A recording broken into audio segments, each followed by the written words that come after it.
Seja muito bem-vindo ao Orioncast, um podcast que conecta você ao mundo dos negócios. Eu sou o Everton Bach e, juntamente aqui com o meu colega e amigo Leandro Pimentel.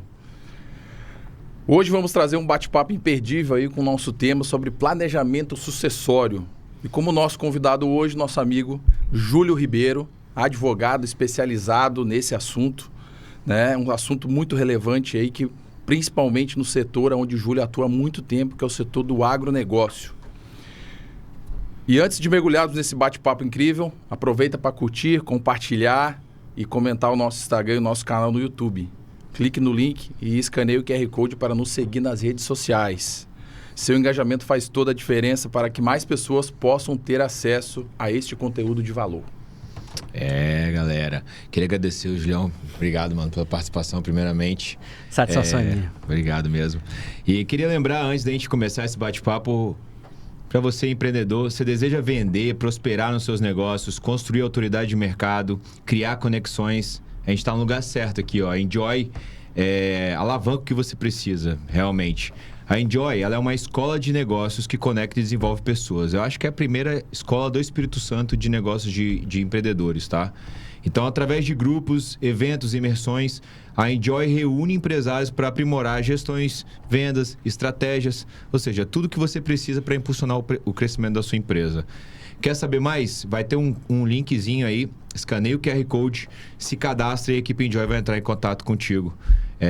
E mais, tá, pessoal? O CEO da Enjoy, o grande Vander Miranda, meu amigo, tá presenteando todo mundo com o livro dele, Máquina de Resultados, gratuita. É só baixar o QR Code e aí sim, você baixa aí o livro e se deleita aí que o cara é fera, tá? Beleza, agora sim, vamos conversar com o Julião aí. Seja muito bem-vindo, cara, ao nosso podcast, tá? Pra gente iniciar... Fala um pouquinho sobre você, antes da gente começar a fazer perguntas e tudo mais. Queria entender um pouquinho da sua história, como é que você começou. Fica à vontade. Maravilha. Bom, primeiro aqui, saudar a audiência da Orioncast. É um privilégio para mim estar aqui com vocês. Obrigado, Everton, pelo convite. Obrigado, Leandro. Tá aqui diante de dois caras que são referência nesse assunto, né? Planejamento sucessório. Dois profissionais aí que respeito muito. E saudar também a audiência aí da Orioncast. Tenho certeza que o nosso bate-papo vai ser muito produtivo, tá? Bom, meu nome é Júlio Ribeiro, sou advogado, atuo há 15 anos aí no mercado capixaba de advocacia. Eu sou sócio fundador da Ribeiro Andrade Souza Júnior, que é um escritório de advocacia que atua exclusivamente em favor do agronegócio. É o escritório do Estado do Espírito Santo hoje, eu digo que é o escritório de uma área só. Nós temos aí um time e toda uma construção de áreas operacionais que vão amparar o produtor rural, cooperativa rural, associações rurais e a agroindústria. E é esse aí o nosso core business, né? A gente vai conversar um pouquinho mais sobre isso. Sou também sócio fundador, né, do Estúdio Campo Legal, que também é um espaço e uma entidade que nós construímos para levar conhecimento, né, jurídico, de gestão, de manejo, difundir isso, né? Nós temos aí também um espaço de podcast no YouTube, né? O Everton já esteve conosco. O Campo Legal, podcast. Já faz o Everton teve conosco. Já puxa aí, já chama. Joga lá depois no YouTube o podcast Campo Legal, né? Episódio 5 lá, o Everton teve conosco, bacana. Foi muito produtivo. Foi mesmo, foi muito bom. A gente falou muito sobre as ferramentas, as estratégias, né? Para um bom planejamento sucessório voltado para o setor do agronegócio. É verdade. Para além disso, eu também sou sócio fundador da Direvo, que é uma consultoria de gestão para escritórios de advocacia. A ideia é profissionalizar os escritórios de advocacia, levando a métrica de gestão empresarial. E, por fim, também sou sócio fundador da Convexia, que é uma solução integrada de gestão de contratos de suprimentos para empresas aí que têm a necessidade de estruturar a sua área de compras, né? Atentando a regras de compliance e maximização de lucros, né? Então, sou também aí marido empresário. arrumando um bocado aí de problema, buscando solução. É isso aí. Agora eu sei que ele demora para me responder no WhatsApp às vezes. Você juro, dá uma olhada nesse contrato aí. Agora você viu, cara, tem 5 empresas e ainda vai falar da empresa principal dele, da família. É isso aí, exato, né? E sou aí, na verdade, meu principal empreendimento, né, cara? Sou casado com a Renata, pai do Estevão e da Esther. E são, na verdade, a razão de tudo que eu construo, de tudo que eu sou e onde eu quero chegar aí por eles, né? Oh, legal então, demais. espera aí. Bom, também sou mestre em Direito. Me titulei mestre pela UFES. Lecionei nas cadeiras de Ciências Políticas, Caraca. Direito Administrativo e Processo Civil. Saí da faculdade para o projeto de desestatização do Porto de Vitória. Né? Participei do projeto junto com o time do governo Bolsonaro. Estávamos vinculados ao ministro Tarcísio, que hoje é governador de São Sim. Paulo. Né? E eu estava vinculado ao time do Júlio Castiglione, que hoje é presidente do metrô de São Paulo, no governo Tarcísio. Né? Formamos ali uma equipe... uma equipe heróica, a Codesa, né, o Porto de Vitória, ele tinha uma captura política já conhecida aqui. Nós tínhamos muito tempo de captura política. Pegamos o Porto deficitário, em 2019 o Porto estava deficitário, e nós entregamos em 2022 no BID para a privatização do Porto, para posterior desestatização com a assinatura do contrato de concessão, nós entregamos um porto superavitário. Pra você ter noção, o valor inicial das ações era de 50 milhões e o bid, né, o lance vencedor foi em 106, na verdade foi 50 mil reais o valor inicial do bid, do leilão da B3. E as ações, o objeto foi arrematado por 106 milhões, por um fundo de investimento de São Paulo. Que loucura, né? Então, quem sou eu? Eu sou esse cara que comecei com a advocacia tradicional, me graduei em Direito pela FDV, comecei pela advocacia tradicional e me apaixonei pelo empreendedorismo. Então, aí hoje, tentando levar valor aí de alguma maneira para os nossos clientes. Júlio, eu quero te perguntar o seguinte, essa vasta experiência sua, né, na área de Direito, o que te levou aí a você optar aí para o segmento do agronegócio? Como é que foi essa transição? Assim, você estava trabalhando na parte completamente diferente e caiu no agro. O que foi? Como é que foi isso? Pergunta bacana. Bom, se eu for responder de maneira simples, o que me levou a fazer isso foi percepção de necessidade. Compreender o valor que eu tenho e onde o valor que eu tenho agregaria mais construção, mais valor, né? Então, a resposta simples eu percebi uma necessidade e me coloquei como solução nessa necessidade. Essa é a resposta simples. Uhum. Agora, o caminho mais longo eu vim do mainstream da advocacia. A advocacia aqui no início, ela vai se propor a atuar em qualquer necessidade que surja. Isso muito focada em resolver problema, né, perante o judiciário. Eu diria que minha carreira ela se divide em 2 momentos. Os primeiros 7 anos da minha carreira foram dedicados a isso.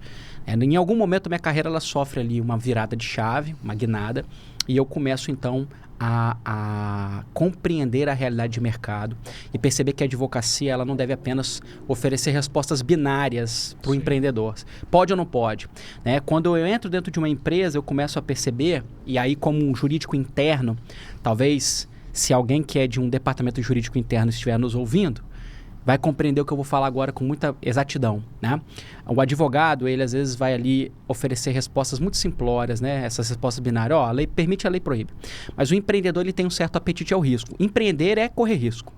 E aí, quando o empreendedor, ele vai se socorrer de uma percepção jurídica, ele quer ali, na verdade, ele quer uma resposta pronta. Ele quer perceber qual é a matriz de riscos e quais são os possíveis cenários para alcançar um determinado fim, né?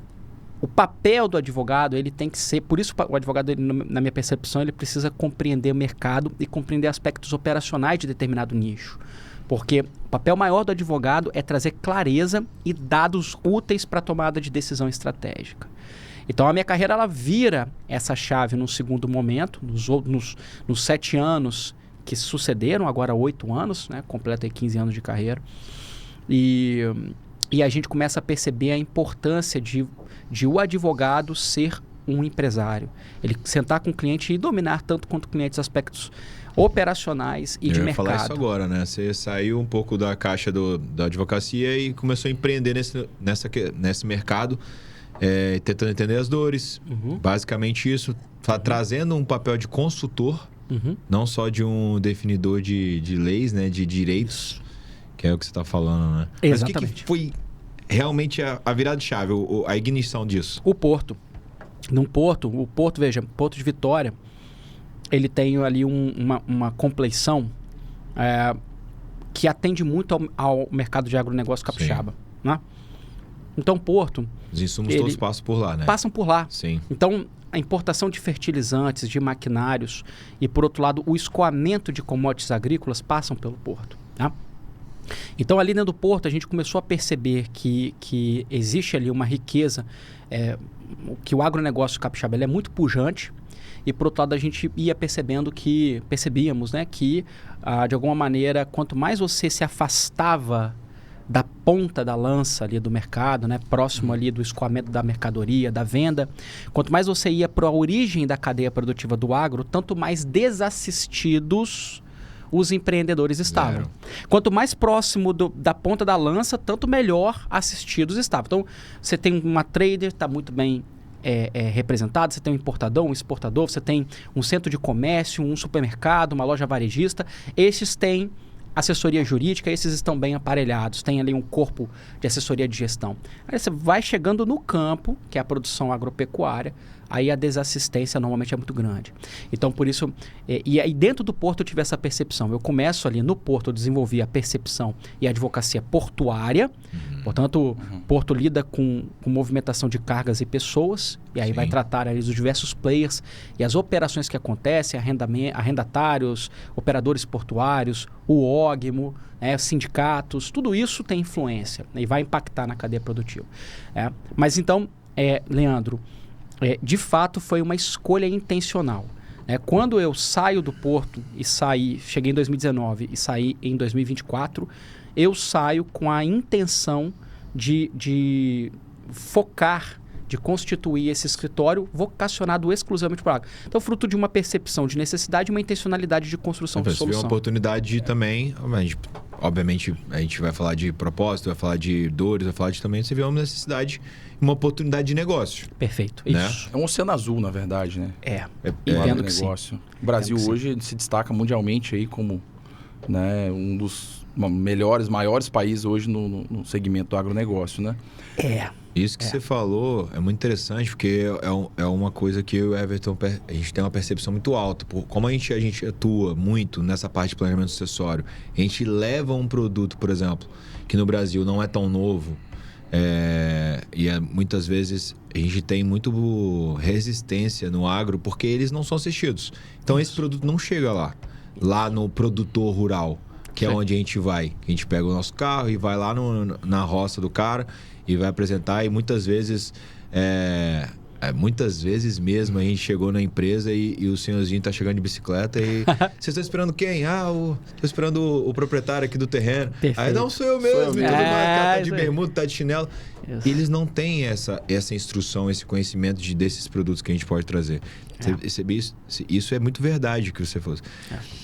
E aí, pegando esse gancho do que você está dizendo, você sofreu resistência para levar isso para esses caras? Como é que você quebrou isso? Como que foi? Me conta um pouquinho. Você botou o chapéu. Ensina a gente um pouquinho também. Vai. Que pergunta maravilhosa, Leandro. Bom, vamos lá. O Everton mencionou há pouco que isso é um oceano azul, né? Tá fazendo alusão, então, a um mercado que tem ali, um mercado relativamente inexplorado, né? Perfeito. Cara, e assim, apesar de ser de fato um oceano azul, por exemplo, aqui no Espírito Santo você até tem advogados que se propõem a atuar no agronegócio, mas você não tem escritórios, um escritório inteiro, uma equipe toda 100% focada. Nós somos um escritório composto de diversas áreas para atender às necessidades do produtor rural, né? E aí tudo bem, só que é o seguinte, aí você tocou num ponto, Leandro. O produtor rural, ele tem uma determinada mentalidade, ok? E aí nós estamos aqui num momento de transição geracional. Então, os fundadores, os patriarcas, as famílias... sobre isso. Eles estão aqui numa transição da nova geração dos filhos. Esse é um ponto, alguns pontos em relação a isso.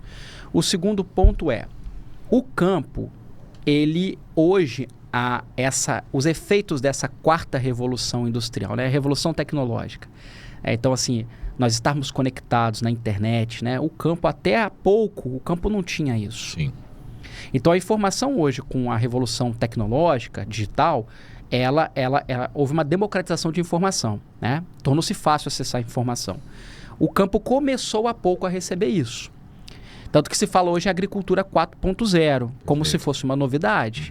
Muito dessa geração, eu acho também, que trouxe um pouco disso para dentro das famílias, né? Certamente. Para o negócio da família, né? A gente até conversou muito sobre isso no nosso podcast. Foi, um tempo legal, né? Foi. A gente pode até citar um exemplo que eu acho assim, para mim é um exemplo talvez muito, muito didático com relação a isso. Mas então, o que acontece? Os produtores, de uma maneira geral, eles têm uma resistência muito grande com novidades. Perfeito. Né? Então, exatamente esse ponto. Assim, beleza, né? Vamos lá.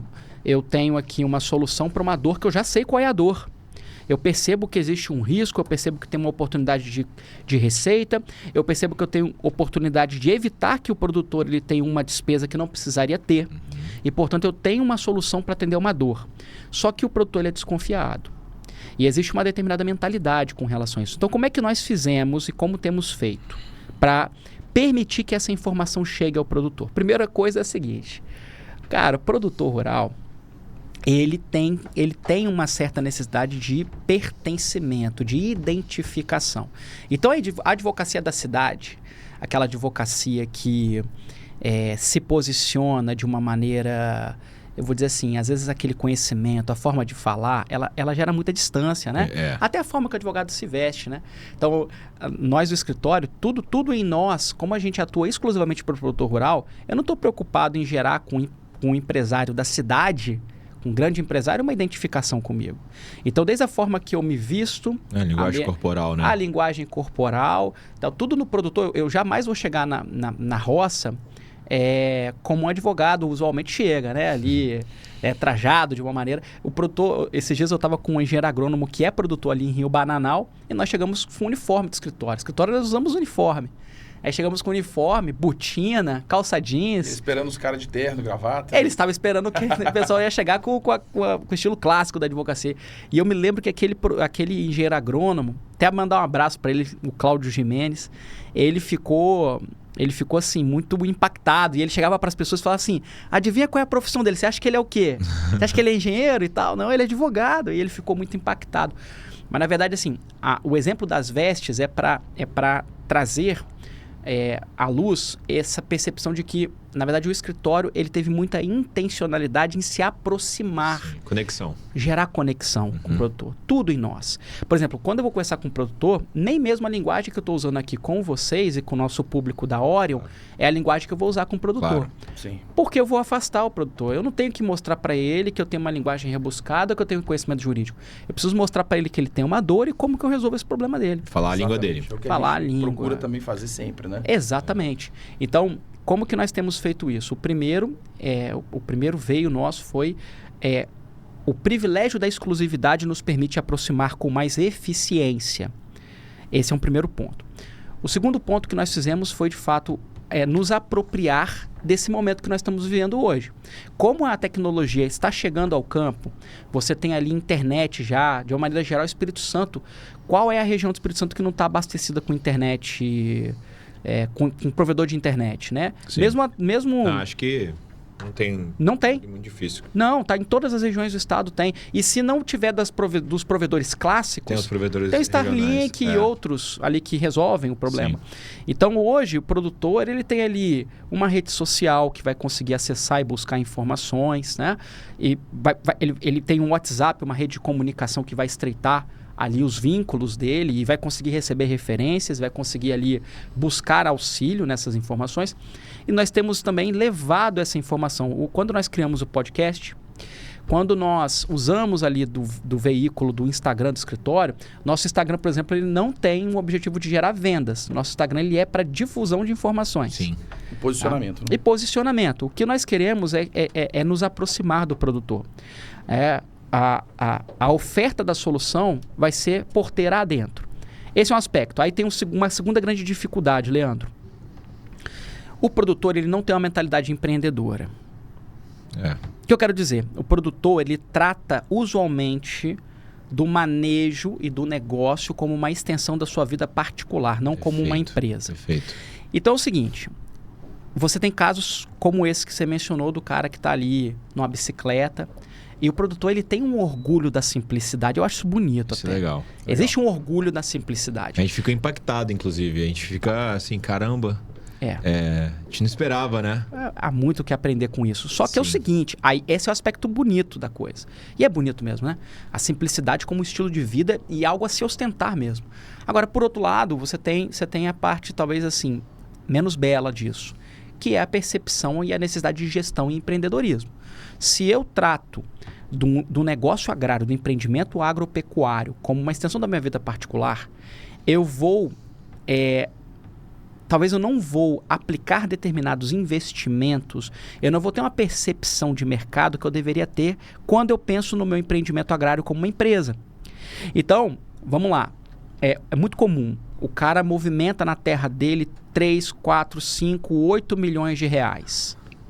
Mas ele vive com 10 mil reais por mês. Muito normal. Muito normal.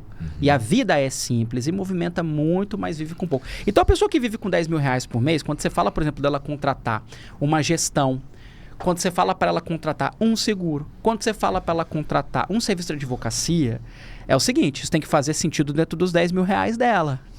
Verdade. Não. E aí é o seguinte, só que esses serviços vão segurar, não é 10 mil reais. Eles vão auxiliar naqueles 8 milhões que são movimentados lá. Então é uma grande dificuldade quando o empreendedor ele ainda tem uma mentalidade de como um empreendimento agropecuário fosse uma extensão da vida particular, sabe? Eu vou lidar contando moeda. Sim. Tá? Isso é muito complicado. Então nós temos um trabalho muito forte que nós temos feito, Leandro, é levar essa conscientização. O campo é indústria a céu aberto. Ele é muito mais problemático, muito mais perigoso do que a indústria da urbe, da cidade. Sim. Tá? E aí eu preciso de gestão, eu preciso de proteção. Falando sobre gestão, proteção e tudo mais, a gente percebe que, e falando sobre principalmente legado, e a gente hoje, falando da realidade do Espírito Santo, nós temos aí diversas famílias, né, dentro do segmento do agro, num período muito de transição hoje, de passagem de bastão que a gente chama, né? Perfeito. E aí, eu queria entender, assim, Júlio, como que você, às vezes, na mesa sentado com esse cara, que é o patriarca da família, que tem esse perfil que você descreveu aqui, e ele tem os filhos dele, e dentro desses, né, dentro dessa família, existem 2 tipos de pessoas. Uhum. Isso é muito comum, que é o herdeiro e o sucessor. Perfeito. Isso A aí. diferença disso, Exato. né? Exato. Como que você demonstra isso para ele? Quem que é o herdeiro, quem que é o sucessor e como se resolve isso numa questão de sucessão e numa questão de inventário também e de divisão de bens. Até complementando um pouco o que você está falando, por quê? Que quem te enxerga nessa mudança de gerações dentro do agro, né? Muitas vezes o patriarca que construiu aquilo ali, ele tem uma mentalidade que o pai dele tinha anterior, e aí as leis não são as mesmas, os processos de tramitação não são os mesmos, eles acham que vão dar um jeito de resolver. Uhum. E aí quando a gente se depara com esse caso que o Everton está falando, esse para mim é a maior dor, porque eles acham que vai acontecer igual aconteceu com eles. Anteriormente, com o pai, com o avô e tudo mais, com a família. Ele tem geração. um amigo no cartório que o cara vai dar um jeito para ele. Basicamente isso, sim. E aí quando a gente fala de sucessão, que é uma das coisas que você também trabalha junto, e é o que a gente trabalha junto com o seguro de vida, né? Uhum. Trazendo liquidez para essa, como ferramenta sucessória, são várias ferramentas que compõem isso, né? Uhum. Essa, às vezes, é o maior obstáculo que a gente enfrenta, porque o cara fala, pô, eu não tive isso, a gente se virou, quando meu pai faleceu, a gente deu um jeito e tudo mais, vocês estão querendo me matar. Basicamente isso que a gente ouve. Então, como é que hoje a gente conseguiria trazer isso para essa geração ainda que está passando essa parte e gerando um pouquinho do que ela falou, a diferença do sucessor para o herdeiro, né? Porque demonstrar isso para o patriarca muitas vezes, enxergar isso e aí aderir a esse planejamento, né, sucessório de uma forma muito consciente e válida, né? Uhum. Mas que você dá um norte assim? Como é que você pensa isso? Quando a gente fala Bom, perfeito. Quando a gente fala, Leandro e Everton, da diferença de sucessor por herdeiro, nós estamos basicamente aqui querendo diferenciar quem está envolvido com o empreendimento agrário para aquele herdeiro que, na verdade, não tem interesse em ter esse envolvimento. Essa pessoa que, na verdade, no fundo, ela às vezes tem direito em participar financeiramente de algum proveito do empreendimento, mas não quer tocar, não tem interesse. E aí a gente tem 3 perfis possíveis para o campo. Perfil número 1, que hoje talvez seja um dos mais preocupantes, né? Nenhum herdeiro quer continuar tocando o negócio. Tem casos assim. Tem muitos casos assim. Muitos. Polígono norte do estado. Muitos. O que acontece? Porque vamos lá. Hoje os patriarcas que ainda estão, eles vieram com aquela mentalidade do seguinte, o campo, vieram da mentalidade da década de 60, 70, o êxodo rural. O campo é ingrato. A lida e o manejo são ingratos. Nossa, então eu vou você falou um formar... negócio muito certo. Vou formar meus filhos médicos, Vou advogado. Exatamente. Morando fora do Brasil. Vou mandar para fora do Brasil, vai virar engenheiro, médico, Sim. advogado, contador, qualquer coisa. Não vai passar pelo que eu passei. Não vai passar. Eu vou entregar uma vida diferente. Só que o campo nos últimos 30 anos, ele foi cada vez mais se convertendo e se consolidando como uma mola produtora de riquezas. Um terço da nossa economia depende, do PIB nosso depende do campo. Então, o campo, ele se tornou uma fonte de empreendimento e de lucratividade violenta, muito boa. E hoje, aí o que acontece, né? Hoje tem das duas coisas uma. Ou as pessoas que foram para a cidade, os filhos que foram, estão voltando, e a gente vai chegar no exemplo 2 agora. Ou eles foram, se consolidaram em outras profissões e não têm interesse em voltar, por mais lucrativo que seja o campo. Ok? Quem não se consolidou normalmente volta. Quem não se consolidou volta, ou até se consolidou, mas é porque o campo tem muita oportunidade. Então, mesmo às vezes tendo se consolidado, eu tenho um caso assim, muito a gente tem uns emblemático. 2, Tem 3. os que são meio híbrido, né? Fazem as duas Híbrido. coisas. Eu conheço um cara lá de Jerônimo Monteiro que ele Ele saiu... é médico e ao mesmo tempo ele toca Tá a tocando roça o de café manejo. dele muito bem, né? E vai embora, exatamente. Ou contrata pessoas capacitadas que fazem Para isso, né? Então, esse é o primeiro caso, né? O produtor ali pode acontecer de não ter nenhum sucessor do empreendimento. Sim. Tá? Essa é a primeira situação. Situação número 2 que a gente tem é quando o empreendedor ele tem um ou mais herdeiros, não todos, interessados em continuar com a lida e com o manejo. Tá? Então, nesse caso, eu diria assim, essa talvez seja a maior fonte de conflito potencial.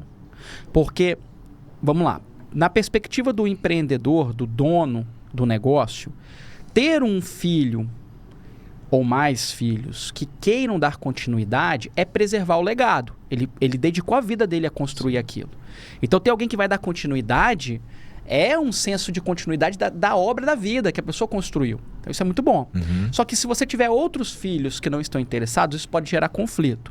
Porque, vamos lá, pela lei, se a sucessão vai ocorrer de duas formas inexoravelmente. Assim, fatalmente, de duas formas. Tem pra onde fugir. Não tem pra onde fugir. Se o evento morte vem pra todos nós, correto? Exato. Tá desejando minha morte? Não, eu tô falando um fato da vida. É difícil o brasileiro falar disso, né? É difícil, o brasileiro não gosta de falar disso, mas assim, é um fato da vida. Você nasce, cresce e morre. Duas certezas que a gente tem na vida, né? Uma que a gente vai morrer, outra que vai pagar imposto. Exatamente. Por mais que a gente tente fugir das duas, né? Então, o fato ou eu vou, e aí com o evento morte eu transfiro o patrimônio.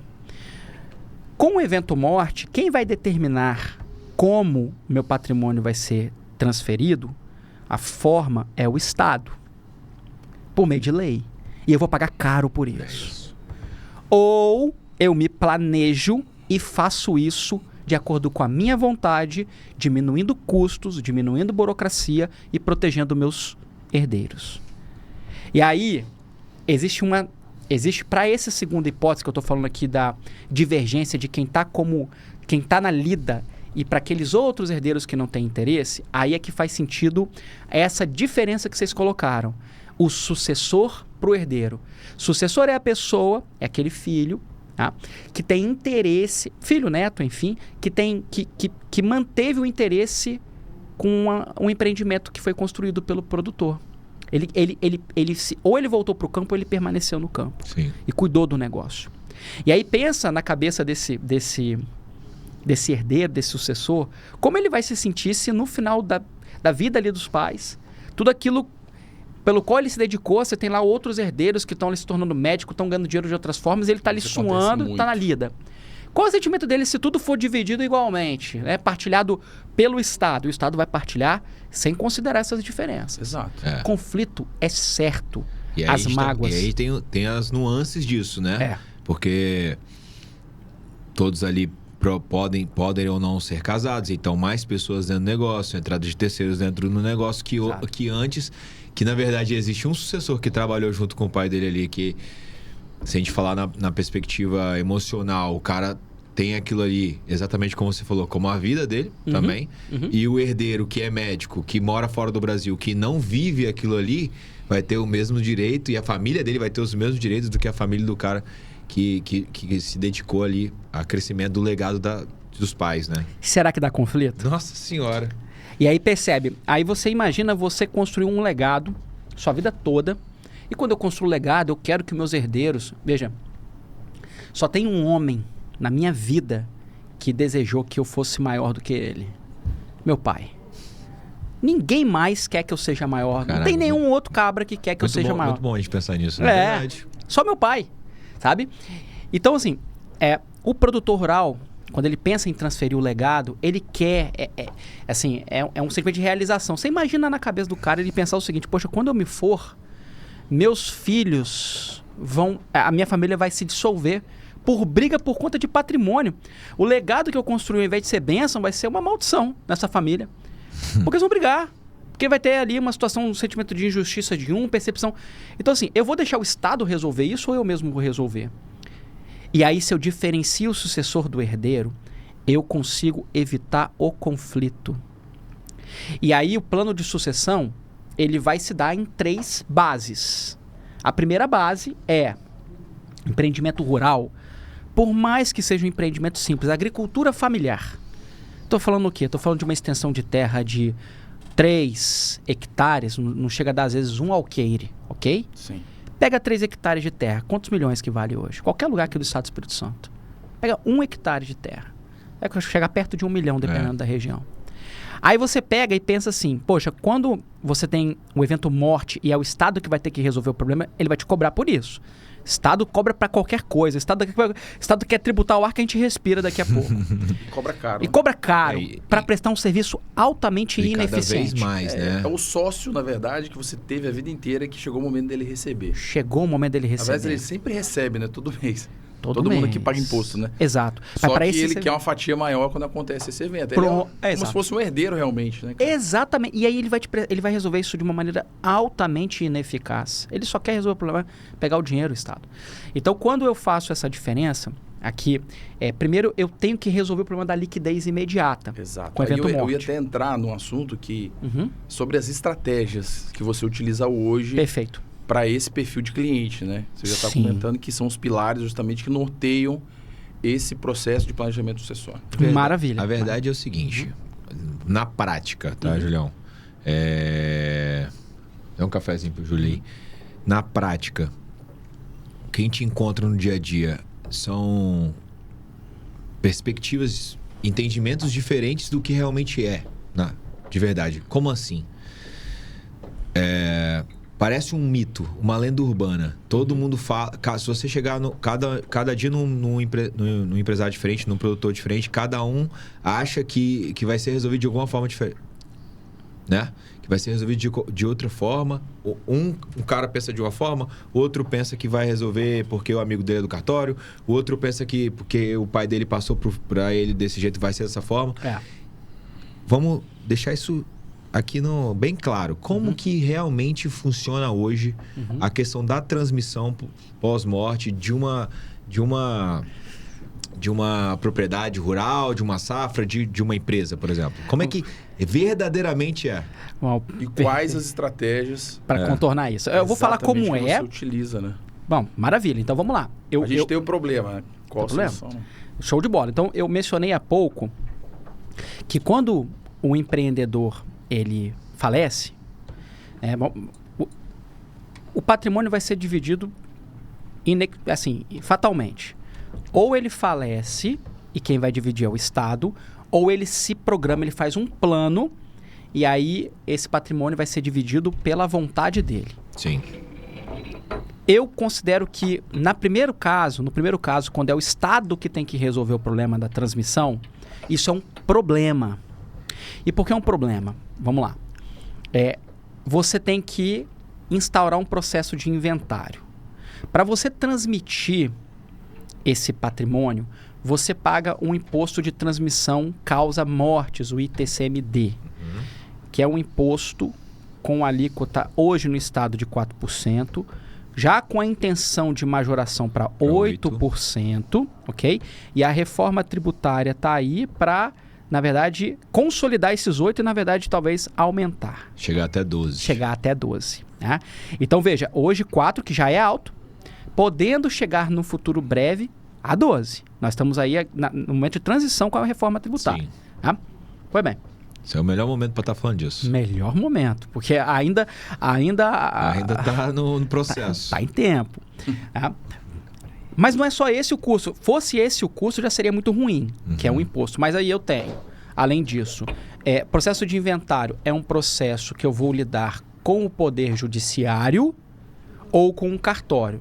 Ou eu vou pagar as custas do judiciário, se for um procedimento jurisdicional, ou se você for fazer um extrajudicial, e aí você tem os casos que pode ou que não pode, talvez não vai ser nem elegível, mas eu vou ter que pagar as custas e emolumentos cartorários, que também não é tão barato. Nem do judiciário capixaba, ou de outras regiões do país, tampouco dos emolumentos cartorários. Falei já de Vamos exemplificar isso para ficar mais claro para quem está assistindo a gente. Perfeito. Na prática, 20% a 25%. É isso. 20% a 25%. Depende, porque tem um terceiro custo que é o serviço de advocacia, que também não é barato para isso. Sim. Dor de cabeça para o advogado vai rentabilizar. Vamos lá, o produtor tem uma terra lá, não se planejou, ele veio a falecer. Duas coisas vão acontecer. Ele faleceu e não preparou, aí, para que a família resolva, ela vai ter um custo imediato na cabeça, na tampa, de aproximadamente 20%. Do patrimônio. Em cima do patrimônio. Então, se o produtor ele tem uma propriedade lá, vamos lá, ele vive com 10 mil reais por mês. Vou pegar esse exemplo. Simples, a família vive com 10 mil reais por mês. Mas quanto é o patrimônio? Patrimônio é de 8 milhões de reais. 20% a família tem que desembolsar na hora para resolver. Aí sabe o que acontece, Leandro e Everton? Eu vejo muito isso. A família não vai ter essa liquidez porque o ativo está imobilizado. Perfeito. O que significa estar imobilizado? Não é dinheiro em banco. É patrimônio, é terra. É terra. Okay? Só que a terra agora ele não vende. Não vende, por quê? Porque agora tem um inventário. Só vai conseguir vender se você regularizar. Esse é aí, primeiro mito a cair, tá, pessoal? Porque não, a gente tem um terreno lá, a gente vende, utiliza esse terreno para vender, para pagar o inventário e acessar. A gente tem um terreno lá. É sempre essa conversa. Não é possível. Então, eu vou te falar como acontece hoje. Não é que não é possível. Aí, ó, o papel de advogado é para isso mesmo. Por isso que a gente trabalha junto contigo. Mas assim, se fizer, fica muito ruim. Eu vou explicar por quê. Antes, você colocou um ponto interessante. Talvez até a década de 60, 70, as pessoas conseguissem resolver isso com favores. Sim. Ok? Então, ali, ia na cidade, conhecia o tabelião do cartório, resolvia no favor. A família do tabelião tá não sei quantos anos, hoje mudou. Já conhece, né? Por sobrenome. Resolve tudo, resolvia ali no favor. Hoje não é assim. Tanto que, recentemente, eu digo recentemente, para mim, 20 anos, 15 anos é recente. Então, recentemente... Você não é tão velho assim, cara, para. Os cartórios... Ô, Leandro, obrigado, cara. Mas os cartórios, nós tivemos uma mudança das titularidades de cartório. Vocês vão lembrar que, até então, os cartórios eles eram regidos por famílias e eram herdados, era quase uma coisa monárquica, né?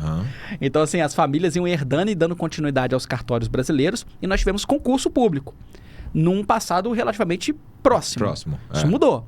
Então, assim, o produtor achar que vai resolver o problema como resolvia há 30, 40... Não vai. 30, 40 anos. Eles acham. Pois é. Aí vai se deparar com uma verdade, que é uma parede que hoje você não supera. Que é o fato de que o Estado ele já não funciona mais de favores. Já foi o tempo que isso acontecia. Em tempos que se fala muito em compliance no Estado, moralização da administração pública, o Estado pós-evento Lava Jato, esse tipo de coisa fica um pouco mais difícil. Júlio, mas ainda tem corrupção no Estado? Tem, mas é uma nova realidade. Tá? Então, assim, talvez nos altos escalões isso ainda seja um ponto a ser enfrentado. Mas quando a gente chega aqui no chão de fábrica, esquece. Quanto mais no chão, e aí eu entro num ponto que vocês colocaram. Beleza. Então, o meu problema lançado eu não consigo resolver de favor e no momento que eu faleço, que o patrimônio vai ser transmitido, a família precisa de 20% a 25% de liquidez imediata. Precisa daquele dinheiro para resolver. Aí você falou assim, mas aí a família acha que vai transferir, vai vender uma parte da terra Isso. Vai vender uma parte da terra para pagar. Por que eu falei que depende? Porque muitos fazem, só que fazem de maneira informal, contrato de gaveta. Sabe o que significa isso, Leandro? Eu vou vender Bom, primeiro eu vou lotear uma parte do meu patrimônio de maneira informal. Ou seja, a matrícula do imóvel continua sendo muito maior e eu fui de maneira informal e loteei. Aí primeiro eu vou ter problema de divisa. Primeiro ponto. Segundo ponto é o seguinte, eu vendi para essa pessoa, esse adquirente, com certeza eu vendi por 30% a 40% do valor que vale. Ou seja, eu perdi de 60% a 70% do valor desse imóvel. Porque eu vendi um patrimônio, eu vendi uma dor de cabeça. Eu ia falar isso agora, que tem de... O seu vizinho, o vizinho do produtor ali que tá sabendo o que tá acontecendo e vai oferecer para comprar aquele terreno por valor abaixo, muito abaixo do mercado, é absurdo. O que eu recebo, Leandro, de pessoas que vão me procurar falando assim, olha, eu tenho um imóvel, só que ele tá em inventário. É muito comum, cara. Eu comprei, tá, Everton? Ah, você comprou? Mas tá em inventário. Meu Deus. Não tá em nome da pessoa, a pessoa é uma mera possuidora ali. Então, esse é um primeiro ponto. A família vai, naquele momento, tentar levantar liquidez, dinheiro, como? Fatiando e vendendo. Só que ela vai perder muito dinheiro. Vai perder muito dinheiro a família nisso. Vai muito dinheiro mesmo. Isso é uma loucura. Tá? E aí você tem problema, então, de burocracia estatal, você está perdendo dinheiro, você está cometendo injustiças potenciais. E tem questão do tempo, né? E aí o tempo. Aí, assim, eu e o Leandro estivemos com algumas pessoas que a gente explica toda essa situação e muitas vezes a própria propriedade dele, todo o patrimônio dele, gira um negócio lá dentro. Perfeito. Que sustenta toda a cadeia da família toda. Aí você pega grandes produtores de mamão, de café, onde ele faz toda a parte do beneficiamento ali, né? Dentro da própria propriedade. E muitas vezes eu até aviso, cara, se travar o negócio aqui, acabou. Você não vai conseguir nem operar. Você não vai conseguir tirar nota, não vai conseguir vender. Perfeito. Como que você faz? Perfeito. E isso é uma coisa que, cara, não tem um prazo certo para se resolver. Não tem. E assim, vamos lá. Porque quando você trabalha a sucessão como um plano, eu estou me preparando para isso. Então você imagina assim, do dia para a noite, eu que sou um produtor de mamão na região norte do estado do Espírito Santo, eu tenho conhecimento dos fornecedores, de quem vai comprar, dos meus compradores. Toda a cadeia minha negocial está na minha cabeça. Know-how todo. Know-how do negócio todinho. Está comigo. Tanto o aspecto de manejo operacional quanto as questões de comerciais. De hoje para amanhã eu já não estou mais. Agora minha família precisa assumir. E essa commodity, ela tem uma alta perecibilidade. Eu preciso escoar ela rápido. Mas agora a família precisa tomar pé da situação, tem um problema burocrático para resolver, a transferência por inventário não é rápida. Como é que isso vai acontecer? Provavelmente aquela lavoura vai perecer nesse meio do... E aí uma lavoura, dependendo do tamanho, nós estamos falando de alguns milhões de reais que vão se dissolver, vão se perder, vai escoar pelo dedo do dia para a noite. E aí entra num ponto interessante, vocês falaram assim, qual que é, se me permitam voltar a uma resposta. Fica à vontade. Vocês perguntaram assim, então como resolver então? Vocês perguntaram. Quais estratégias? Quais as estratégias para resolver então? Bom, eu trabalho planejamento sucessório lá no escritório em 3 pilares. O pilar número 1 é a gente precisa que o nosso cliente busque a liquidez imediata. Ou seja, ele precisa ter dinheiro para o momento morte. Precisa ter dinheiro. Qual ferramenta você usa mais hoje? Cara, seguro de vida. Nós antes trabalhávamos com previdência privada e seguro de vida. Chegamos muito rapidamente à conclusão que não há nenhum instrumento como seguro de vida. Porque o seguro de vida, ele vai trazer a flexibilidade de que eu contratei hoje. Se acontecer amanhã, eu não preciso fazer um loading financeiro. Se acontecer amanhã, a pessoa está segurada, integralmente segurada. A gente brinca que você compra tempo. Comprou tempo. Então, assim, se no final do dia planejamento é me preparar, não faz sentido eu vou botar uma previdência. Eu não estou falando que a pessoa não deva contratar. Eu só estou falando que ela tem que contratar seguro. Sim. Pode até agregar uma previdência junto. Eu acho que nem precisa. Hoje eu já entendo que nem precisa. Depende do caso. Caso a caso você estuda. Agora sim, previdência depende do futuro. Você tem que ter um futuro garantido, você tem que fazer um loading financeiro nessa... Tem que colocar dinheiro nessa bolsa. Previdência é isso. Se você não tiver tempo de colocar dinheiro na bolsa, você não vai ter uma rentabilidade apropriada. Só que imprevistos acontecem, né? Você não sabe qual o tempo que você tem pra Exato.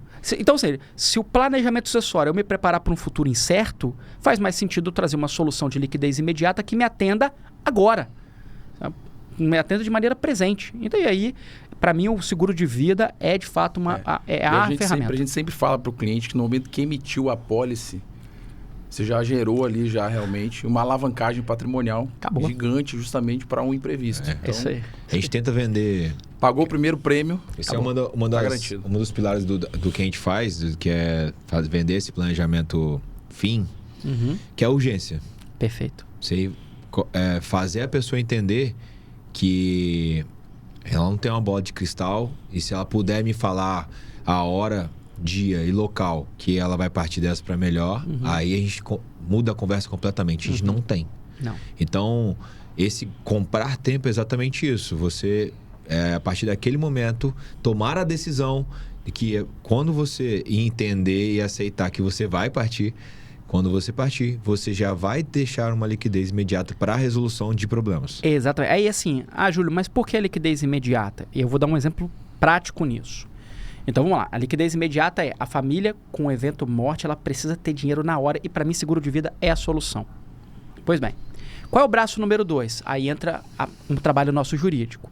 Eu vou estruturar uma solução para que eu livre essa família de ter que resolver pelo Estado a transmissão do patrimônio. Ou seja, eu vou livrar ela do inventário. Eu vou livrar essa família do inventário. Como eu vou fazer isso? Aí tem diversos instrumentos. Talvez o mais hoje difundido seja uma solução que vem lá do direito empresarial. Aí o pessoal da família e sucessões se apropriou de uma maneira criativa e trouxe a holding. É a holding. Eu vou botar o patrimônio dentro de uma empresa de maneira bem simplória. Vou transferir para uma empresa e a gente vai gerenciar esse patrimônio dentro de uma empresa. Então, se a pessoa falecer, o patrimônio já não está mais em nome dela. Ok? E aí a gente vai ter que resolver de outra forma. No exemplo da holding. Qual outra forma é essa? Eu vou ter que resolver isso por meio de transição de ações. Sim. Então, veja, eu fui lá... De cotas, né? Transferência de cotas, né? Então, eu constituí uma empresa e agora o patrimônio está dentro da empresa, né? Então, vamos lá. Eu sou instituidor, Everton e Leandro. Eu constituí essa empresa para que Everton e Leandro tivessem cotas dessa empresa e foi a forma que eu estabeleci para garantir que Everton e Leandro, meus sucessores, tivessem ali a garantia de ter o patrimônio no evento de um falecimento. E, na verdade, desde já, Everton e Leandro já têm ali os direitos garantidos. Pois bem, aí eu faleci. Né? O que vai ter que acontecer? O contrato social da holding pode estabelecer que, quando eu faleço, Everton e Leandro já têm a possibilidade de comprar minhas cotas. Automaticamente. Automaticamente. Só que vocês precisam de dinheiro para isso. Vamos pausar aqui. Esse é outro ponto que a gente esbarra bastante quando a gente fala disso. O que a gente enfrenta nesse mundão de estrada que a gente pega? Eu tenho uma hold estruturada. Já está resolvido. Já está tudo resolvido, já está tudo... Já passamos todos os... Estruturada por contador, né? Exato. Aí solução de prateleira. Você vai olhar onde o cara é um esqueleto. Loucura. Não tem nada integralizado, não tem nada resolvido. E outra, eu acho que é o ponto que você ia colocar. Agora, ainda tem custos dentro de uma hold. Com certeza. Então, a gente fala isso com a nossa expertise que, cara, o seguro de vida, por exemplo, voltando no seguro, ele encaixa em todos os... Ele é uma ferramenta sucessória, ele encaixa em todos os momentos. Exato. No momento da liquidez inicial, no momento da liquidez dentro da hold, no momento de integralização da hold. Isso aí. Né? Isso aí. Perfeito, cara. Perfeito. É por isso que aí fala assim, Júlio, você vende seguro? Não, eu sou escritório de advocacia. Sim. Só que o nosso escritório, ele atua, ele não oferece só um serviço de uma solução burocrática. Burocrática eu quero dizer, uma holding, uma doação, um acordo entre sócios ou qualquer outro dos instrumentos que estão postos. Tradicional. Essa forma tradicional. Como é que o nosso escritório faz? O nosso escritório atua como uma espécie de gestor de projetos, um PMO. E esse gestor de projeto do escritório, a gente vai entregar diretamente o serviço jurídico. Mas nós vamos conectar, eu preciso conectar a solução integrada para resolver o problema. E se eu olhar só para o jurídico, eu não resolvi todo o problema no planejamento sucessório. São as ferramentas, né? São as ferramentas que tem que integrar. Então, por isso eu falo que o nosso serviço de planejamento ele está em 3 braços.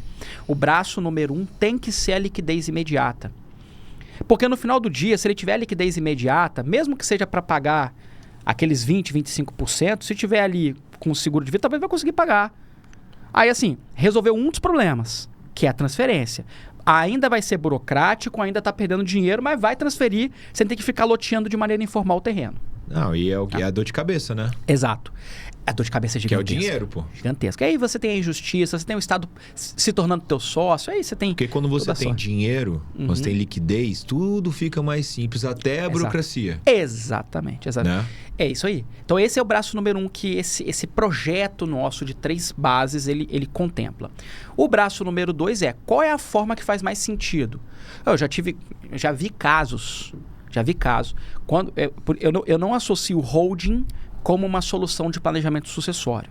Justamente por um ponto que você colocou, Leandro. Às vezes, eu já tive caso de receber reclamação no escritório. A pessoa falou assim, o advogado veio me oferecer uma holding. Aí eu montei a holding. Aí depois ele veio falar para mim que eu tenho custo agora, que eu tenho que mandar livro contábil. Que eu não sabia que tinha essa dor de cabeça, não. Ninguém falou isso comigo, não. Tem as transferências do patrimônio para achei que não ia ter que pagar mais nada. Aí o cara veio falar que tem transferência e TBI, tem imposto de transmissão de bem imóvel. Não, peraí. Então, assim, o produtor altamente insatisfeito, porque aquilo foi posto para ele, talvez sem a quantidade de informações suficientes, né? Então, num segundo braço, nós vamos entender o que faz sentido para o produtor. Dentre a cartela de opções, o importante para nós eu preciso livrar esse produtor do inventário. Como eu vou fazer isso? Tem as opções jurídicas que vão me permitir fazer isso, ok? Sim. Pois bem. E o terceiro braço tem a ver com gestão, sucessão de gestão. Eu preciso agora orientar o produtor e integrá-lo com uma solução que garanta que ele vá preparar o sucessor em relação aos herdeiros. Aqui agora eu preciso, nesse plano, colocar a família para conversar, resolver eventuais conflitos, entender quem é que vai ficar com uma porção maior, quem é que vai ficar com porções diferenciadas. E aí isso vai orientar qual é a forma que eu vou estruturar. Então, dependendo de como que eu vou fazer a partilha desse patrimônio, vai ter que ser empresa mesmo, porque aí eu resolvo em cotas societárias. Existem casos em que uma parte a gente vai por empresa, outra parte a gente vai por outros instrumentos. Você segrega uma parte do patrimônio para isso. Então, essa é uma solução que envolve botar todas as partes na mesa para conversar. Isso é muito interessante você estar falando, porque vai muito do trabalho que você falou lá no início. É um pouco além da advocacia, né? Isso. Você tem que entender um pouquinho, você tem que ter empatia familiar, você tem que entender conflitos familiares, você tem que entender o cenário. Exato. Então, é um processo até de um pouco de psicologia também, né? Você tem que entender o que está acontecendo ali para tentar achar a melhor solução. Não é engessado. Não é um modelo pronto que você vai resolver isso. Você acabou de falar o quê? A hold não resolve em todos os casos. Exato. Pode ser resolvido de outras formas. Isso. A hold, muitas vezes, em alguns casos, pode ser mais oneroso. Exato. Não é isso? Só que sempre a solução formal não necessariamente é a holding, mas os 3 braços têm que estar integrados. Perfeito. Então, liquidez imediata sempre tem que estar integrada. O braço burocrático, que na verdade é para livrar de burocracia, né, eu vou chamar de braço jurídico burocrático. Esse braço é para identificar qual a melhor forma de fazer. E quando eu falo melhor forma, eu estou sempre avaliando 3 coisas: diminuição de custo, gestão de conflitos e diminuição de burocracia. Aquilo que faz sentido para aquela realidade familiar. E o terceiro braço é transferência do know-how. Eu preciso preparar... Beleza, nos nossos exemplos, ou nenhum filho quer, e aí agora então, esse plano tem que ser considerando que não vai haver uma continuidade dentro da família, ou parte dos filhos quer, e aí eu tenho aqui que gerenciar esse potencial conflito, ou todos os filhos querem. E agora eu preciso pensar na transmissão desse know-how para aqueles que vão continuar no negócio. Então, feito isso, eu resolvi um baita de um problema potencial, um problema da vida. A gente nasce, cresce, aí vou colocar mais um, evolui e morre. Eu resolvi esse problema. Percebe? Muito. Vou compartilhar um caso que aconteceu em 2023. de uma empresa no norte do estado, uma família, né? Uhum. Que eu fiz um trabalho lá de consultoria, de gestão de risco, né? E é um cenário muito parecido, né? Tem um filho que está dentro do negócio há muito tempo, quem toca o negócio. Uhum. E tem os outros 2 filhos que são médicos. Um é médico fora do estado do Espírito Santo, o outro é médico aqui em outra cidade do interior. Uhum. Apresentei o projeto, o filho que estava à frente do negócio adorou, porque gostou, realmente entendeu a importância. Levou para os irmãos gostaram, até porque realmente os médicos não tinham interesse. Um era pediatra, outro era cirurgião, não tinha interesse realmente em tocar um negócio, né? Uhum. E eu apresentei o projeto, os filhos foram a favor de fazer e o pai estava meio assim de fazer ou não, justamente porque, como o Leandro falou, a moda antiga a gente sempre resolveu desse jeito. Uhum. Uhum. Né? E eu apresentei a proposta fazendo justamente o do pai, o seguro, juntamente com os filhos. Né? Uhum. A gente chegou a fazer uma proposta, e, enfim, acabou não dando certo porque o próprio pai falou que não era momento de fazer isso e aquilo. Aí, há cerca de 2 meses atrás, eu fiquei sabendo que ele está com um câncer. Nossa. Inclusive, um dos filhos veio me procurar para conversar. Eu falei, cara, agora, infelizmente, eu não consigo mais fazer uma apólice para ele, né? Isso aí. Já é uma pessoa mais idosa, enfim, a gente possivelmente não vamos conseguir mais atender, né? Sim. Sim. Esse A cliente. questão da urgência que eu falei. Quer dizer, Exatamente. Exato. Então, Exatamente. assim, é o que a gente sempre fala, né? Tudo é um momento, existe um momento certo para fazer as coisas, né? O Isso. momento certo para resolver isso é quando tá todo mundo bem, todo mundo feliz, tá Saúde. todo mundo conversando, A gente não sabe o dia de amanhã. tá todo mundo Perfeito, se Leandro. entendendo. Perfeito. Esse é um ponto, assim, em relação ao campo, sobre a mentalidade. Você tocou num ponto muito legal, assim. O campo talvez esteja muito acostumado a resolver problema quando a crise se instalou. O produtor rural, às vezes, vai muito na crise, vai resolvendo crise. Uhum. Então, espera a crise acontecer. Quando acontecer, eu me preocupo com isso. E a mentalidade do empreendedor é como que eu antecipo o problema para diminuir custo? Porque resolver crise é mais caro. Sempre. E às vezes você não resolve 100% não. Quando a crise instalou... Com pressa é mais caro, né? Com certeza, muito mais caro. Então, assim, antecipar e evitar o problema é mais barato e você tem uma garantia maior de resolver de maneira integral. Quando você está ali gerenciando uma crise, você está, na verdade, fazendo um plano de contingência de problema. Sim. Você provavelmente não vai resolver tudo. Tá? O nosso negócio, ele está justamente atrelado a questão da saúde, principalmente, né? Uhum. E muitas vezes a gente apresenta e a pessoa fala, não, mas vou fazer agora. Eu sempre falo, olha, isso aqui, eu preciso saber primeiro se você pode ter isso. Perfeito. Exatamente. Você tem que ter Falando saúde, no seguro, justamente. falando na parte do seguro. Exatamente, falando É. da parte do seguro, né? Uhum. Que muitas vezes a pessoa acha que a qualquer momento ela pode fazer e não é bem assim, entendeu? Fato. Tem uma fato. análise de risco que é feito antes, justamente para saber se a pessoa... Não é nem se tem... E muitas vezes fala assim, não, mas eu tenho como pagar. Eu falo assim, cara, a questão não é dinheiro, não a se questão trata é você ter disso. saúde. Assim, vamos lá. A seguradora... você tem seguradoras de alto calibre, ok? Que são seguradoras que efetivamente estão ali preocupadas em pagar Sim. o prêmio das apólices, o valor das apólices, beleza. Agora, e você tem seguradoras que normalmente, quando você tem ali o problema, a seguradora está mais preocupada ali de levantar um time jurídico para levantar Aí chegou pra você, ó. obstáculo. Opa. Oh, que maravilha. Mas aí, bem Mas tratado botar assim... espuma aí que metade do Não, copo, mas tem problema Cássia, não, tem problema não. Que é raiz agrícola, vai na espuma mesmo. Mas assim, quando a pessoa, ela de fato, ela tem ela procura se cercar do problema de maneira antecipada, ela vai assim, ela vai perceber que na verdade a seguradora, por melhor que ela seja, ela é um negócio. Esse negócio tem que fazer sentido para a seguradora. Sim. Você pensa ali, eu vou procurar a seguradora quando eu estou com um câncer, estou em fase terminal.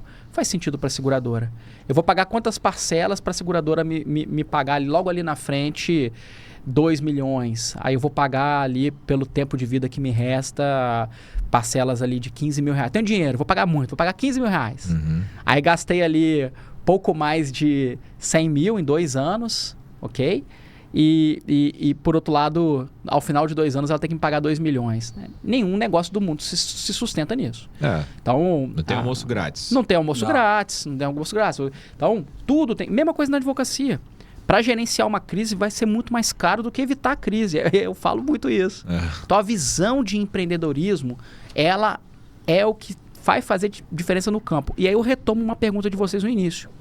E a transição de gerações? Eu costumo dizer que é a mudança de botina, né? Então, mudança do chapéu, né? O filho que está voltando da cidade, está voltando com outro caso. E eu prometi contar um caso para vocês. Boa. Vou cumprir essa promessa agora, do que para mim exemplifica de maneira concreta um caso de sucesso. E aí, como é um caso de sucesso, vou até citar nomes, né? Lá na região de... E aí cito o nome porque não é nem cliente meu, é um caso que eu conheço e, assim, admiro muito. Né? Lá na região de Jerônimo Monteiro, aqui do estado, você tem uma família, né? Que é a família ali do Emanuel, do Marcos Moulin, né? do Chupeta, né? E eles tinham ali eles tinham uma criação de pecuária leiteira, aquela clássica. Não sei se vocês conhecem um pouco da realidade de mercado de leite, mas eu diria que de todos os possíveis manejos agropecuários, o leite talvez seja o mais ingrato. O mercado de leite paga pouco. Normalmente o produtor de leite ele vende para a cooperativa só paga no dia 20 de cada mês. Então o produtor vende sem saber a quanto vai receber. Vai receber lá na frente e vai receber por um valor na cotação do dia. Então, o mercado de leite ele é um mercado muito difícil. Cruel, hein? É cruel. É difícil, cara. O mercado a tendência hoje é as grandes laticínios permanecerem no mercado e os pequenos estão com muita dificuldade de se manter. O que aconteceu nesse caso de Jerônimo Monteiro? Né? O filho Emanuel, o pai é o Edson, e o filho Emanuel. O filho Emanuel, ele se formou em engenharia, botou uma empresa de painéis solares em Cachoeiro, e depois de um tempo ele voltou, ali perto da pandemia, ele voltou para o campo, para o pai, e falou assim, pai, vamos mudar, vamos transformar aqui nosso empreendimento. Falou, vamos transformar. Ele falou, como, meu filho? Eu falei o seguinte, vamos rodar os produtores de Minas. Ele estava propondo um benchmark ali, né? Vamos rodar os produtores de Minas e vamos ver como é que eles fazem. Isso aí, vamos entender. Vamos entender como é que eles fazem. Os caras rodaram 8.000 quilômetros lá em Minas. Aí eles chegaram à conclusão que um sistema que faz muito sentido é o compost barn, que é basicamente um sistema confinado. Ao invés de você soltar ali o gado a pasto, você vai deixar eles confinados, o gado confinado, e vai colocar ali uma automação para extração de leite, ok? Beleza, então eles já montaram um compost barn, a produtividade já aumentou bastante. Segundo passo que eles deram, mais uma vez, ali o Emanuel com a proposta de inovação e o pai ouvindo o filho, que também é assim. Isso é legal, isso é interessante. É um mérito, o produtor ouvir o filho. Sim. Então eu costumo dizer que nesse caso, que para mim é um caso de sucesso, tanto o pai quanto o filho tem muito mérito. O filho tem o mérito de ter levado a proposta de inovação, o pai tem o mérito de ter aceitado o risco, né?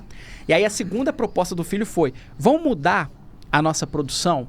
Existe um gado que produz um leite de qualidade específica, que é o A2A2, é menos alergênico, né? E tem um valor agregado maior. Vamos mudar? Só que para mudar, você não consegue gerar cria. Mesmo que você tenha uma vaca que produz A2A2, o filhote dela não é certeza que ela vai produzir A2A2. Caramba. Então, como que eu faço para conseguir garantir que eu só produzo A2A2? Eu tenho que comprar. Eles pegaram e venderam o plantel deles todinho e renovaram o plantel. E eles tinham vacas muito produtivas. Vaca que dava mais de 40 litros de leite por dia. Eles venderam todas e abasteceram o galpão deles com vacas produtoras de A2A2. Segundo passo, sim, já foi uma transformação. Passo número 3, eles estruturaram uma agroindústria dentro da propriedade rural. Botaram um laticínio lá dentro. E aí eles pegaram o A2A2, ao invés de vender o A2A2, eles beneficiaram dentro da propriedade.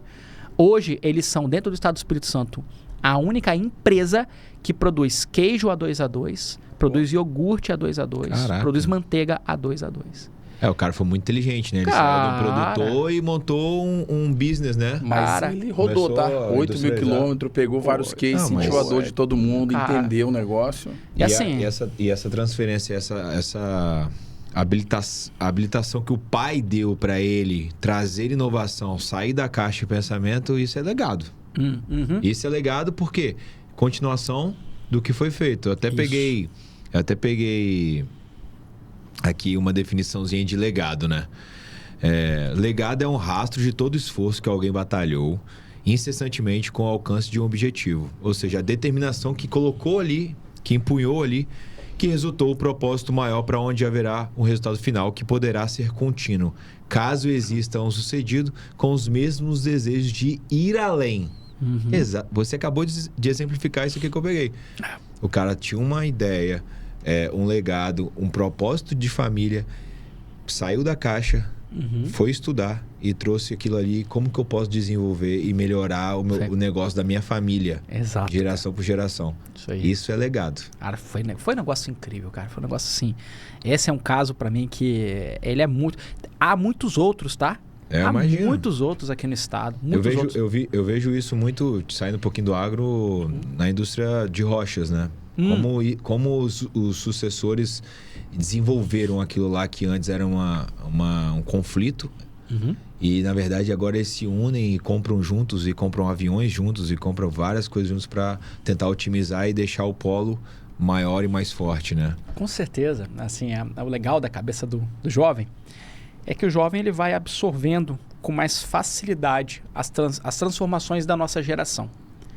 Quanto mais a gente vive, a gente inova com tradição. É porque as coisas são muito dinâmicas hoje em dia. São muito dinâmicas. Então, assim... Muda todo o tempo. E aí você tem uma pessoa talvez com mais porosidade para receber, transformar, adaptar. Mais uma vez, hoje a agricultura, nós estamos falando de maquinários agrícolas que fazem o trabalho de maneira absolutamente autônoma. Você tem trator, você tem máquina colheitadeira, que você coloca ali um GPS integrado, a máquina joga ali toda a área, todos os talhões, e a máquina vai sozinha fazendo e vai te dando um insight na hora de como é que tá ali o desenvolvimento do talhão por GPS.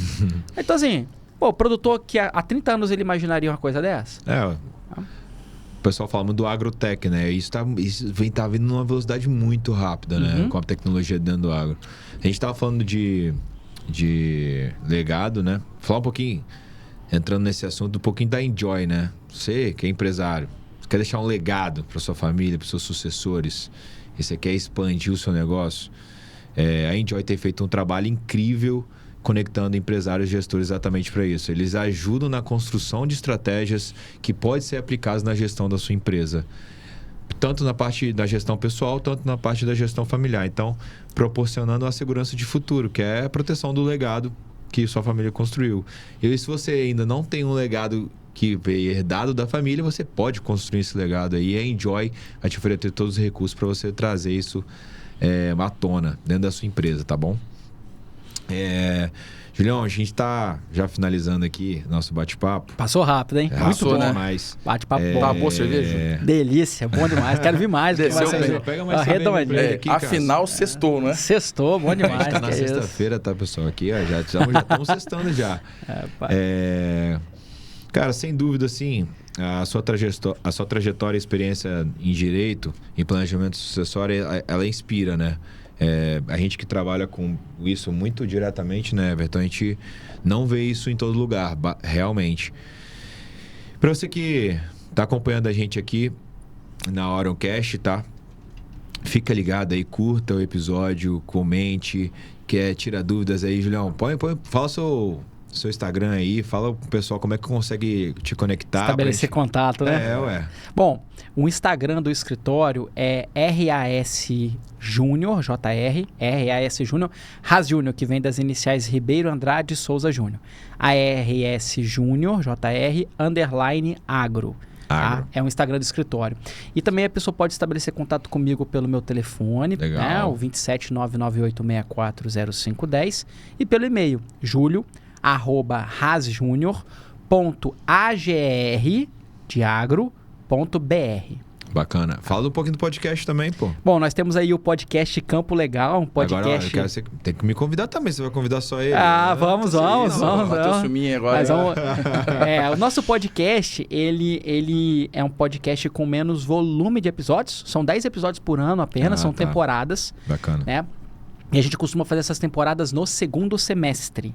Então ele não tem tanta rotatividade ali. A gente grava os episódios e circula esses episódios, né? Entendi. Nós vamos começar a segunda temporada do podcast esse ano. E o Campo Legal, como eu coloquei, a proposta do Campo Legal é trazer pessoas que vão enriquecer e gerar insights valiosos para o campo. Então nós tivemos ali no episódio 5, conversamos sobre plano de sucessão, né, no campo. Foi uma conversa muito legal com o Everton, muito legal mesmo. Tá brincando, ele foi bem representado. Não, foi bem super. Não, mas eu quero vocês lá de novo, vocês dois, vai ser muito legal. Fazer um bate-bola lá, com certeza. Quando a gente começar a segunda temporada esse ano, a gente vem com vocês de novo. Acho que aquela conversa com o Everton foi assim, foi um primeiro capítulo. Ficou uma sensação, né, Everton, que tinha tanto mais pra gente falar, né? Sempre. Na verdade, a gente deu uma continuidade aqui também. A gente vai deixar pra aqui pra falar. Vamos ir pro terceiro episódio agora, a gente vai. Que bacana, que bacana. Cara, se deixar pra gente conversar sobre isso aqui, a gente fica até amanhã, né? Com certeza. Tem muito o que falar. Tem muita história. Muita história. Mas eu quero agradecer a vocês, assim, é um privilégio estar aqui com vocês hoje. É um privilégio falar para essa audiência qualificada da Orioncast, sabe? Nós temos aí...